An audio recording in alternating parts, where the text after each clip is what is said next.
మేము welcome to animal lover thoughts. మన అకౌంట్‌లో ఈరోజు ఎగ్ ఆర్క్ తెలుగు డబ్బు రివ్యూ ఎలా ఉంటుందో చూద్దాం. ఫైనల్లీ తెలుగు డబ్‌లో ఎగ్ ఆర్క్ వచ్చేసింది. అంటే తెలుగు, తమిళ్, హిందీ ఇలాంటి లాంగ్వేజెస్‌లోకి తీసుకొని వచ్చారు. కానీ మనకి తెలిసినట్టే few days back 'one more ఆర్క్‌ని' కూడా తెలుగు డబ్‌లోకి కార్టూన్ నెట్‌వర్క్ వాళ్ళు తీసుకొని వచ్చారు. కానీ ఆ డబ్‌తో యానిమే చూడాలి అనే ఇంట్రెస్టే పోయింది. ఆ తర్వాత చూస్తే మనకి సీజన్ 1ని తెలుగు డబ్‌లోకి తీసుకొచ్చారు. ఈసారి 'వన్ మోర్' కన్నా కొంచెం బావుంది. ఇప్పుడేమో 'వన్ పీస్‌లో ఎగ్గెడ్ ఆర్క్' అనేది తెలుగు డబ్‌లోకి తీసుకొని వచ్చారు. కానీ ఈ ఆర్క్‌ని డబ్ చేసింది క్రంచీరోల్ వాళ్ళు. కానీ నిజం చెప్పాలి అంటే కార్టూన్ నెట్‌వర్క్ అండ్ క్రంచీరోల్ వాళ్ళు కలిసి ఈ ఆర్క్‌ని డబ్ చేశారు. ఇప్పుడు చూసుకుంటే ఎగ్గెడ్ ఆర్క్ తెలుగు డబ్‌లో వచ్చేసింది. కానీ మొత్తం ఆర్క్‌ని రాలేదు. హాఫ్ అయితే తెలుగు డబ్‌లోకి తీసుకొని వచ్చారు. అది ఎక్కడి నుంచంటే 1089 నుంచి 1100 వరకు ఎపిసోడ్స్‌ని తెలుగు డబ్‌లోకి నిన్నటితో తీసుకొని వచ్చారు. ఈరోజు మనం ఈ తెలుగు డబ్ రివ్యూ ఎలా ఉంటుందో చూద్దాం. అసలు ఎగ్గెడ్ ఆర్క్ ఎలా ఉంది? అసలు డబ్బింగ్ బావుందా లేదా? ఎందుకంటే ప్రతిసారి మనకి చేంజెస్ అనేవి వస్తానే ఉన్నాయి. ఈసారి కూడా కొన్ని చేంజెస్ వచ్చాయి. అది కేవలం మన జోరో వాయిస్ యాక్టర్ మనకి జోరో వాయిస్ యాక్టర్ ప్రతిసారి బెస్ట్ ఇస్తానే వచ్చాడు. మంచి బేస్, మంచి యాటిట్యూడ్‌తో పిచ్చెక్కించాడు.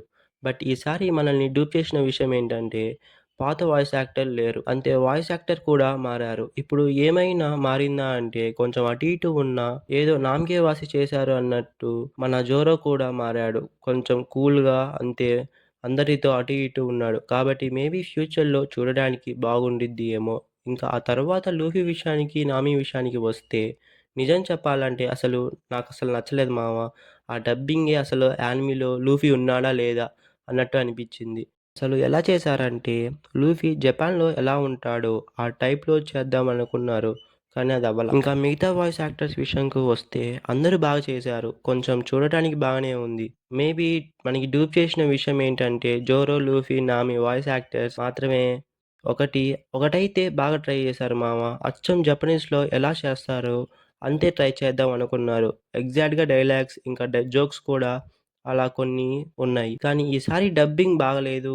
కానీ లాస్ట్ టైమ్ సీజన్ 1కి డబ్బింగ్ అయితే కొంచెం తెలుగులో నేటివ్ కొంచెం మనకి దగ్గరగా అనిపిచ్చింది. ఎగ్గెడ్ ఆర్క్‌లో మాత్రం జపనీస్ స్లాంగ్‌ని వాడడం అని అనుకోని కానీ అది సూట్ కాలా. మనకి ఇంకా కొన్ని సైడ్ క్యారెక్టర్స్‌ని చూపించారు. అంటే గార్‌ని, సాబోని అలాంటి వాళ్ళని చూపియడం వల్ల అంతే వాళ్ళ యాక్టర్ గూడా చాలా బాగా ఇంపాక్ట్‌ఫుల్‌గా ఇచ్చారు. ఎందుకంటే ఇలా అయ్యుండొచ్చు. వాళ్ళకి స్క్రీన్ టైమ్ తక్కువ ఉండడం వల్ల మనకి తెలుగు స్లాంగ్‌ని వాడి బాగా చేశారు. అంటే నాకు భయమేస్తున్న విషయం ఏంటంటే హెల్‌బఫ్ కూడా ఇలానే వీళ్ళే చేస్తారేమో, యాక్టర్స్ చేస్తారేమో, మేబీ కొంచెం ఇంప్రూవ్ అయ్యి బాగా చేస్తారని అనుకుంటున్నాను. ఎగైన్ ఆర్క్ రైటింగ్ విషయానికి వస్తే కొంచెం అటు ఇటు ఉన్నా బాగానే ఉంది. మేబీ ఎవరైతే డబ్బర్స్ ఉన్నారో వాళ్ళు మాక్సిమం జపాన్‌ని ఇన్‌స్పైర్ అయ్యి చేయడం వల్ల కొన్ని డైలాగ్స్ మిస్ అవ్వడం జరిగింది. కానీ మనం అలాంటి ఎర్రర్స్ తీసేస్తే కొంచెం బాగానే ఉంది. సారీ కొంచెం కాదు చాలా బాగుంది. ఇంకా ఓవరాల్‌గా చెప్పాలి అంటే ఈ ఎగ్గర్ ఆర్క్ నన్ను సాటిస్ఫై చేసిందా అంటే కొంచెం డిసప్పాయింట్ చేసినా నాకు నచ్చింది. సరే మరి వీడియో చాలా లాగ్ అవుతుంది. ఇంకా ఇలాంటి కంటెంట్ కోసం వెంటనే సబ్స్క్రైబ్ చేసుకోండి. మనకి సపోర్ట్ చేయండి. That's all for today. Thanks for watching.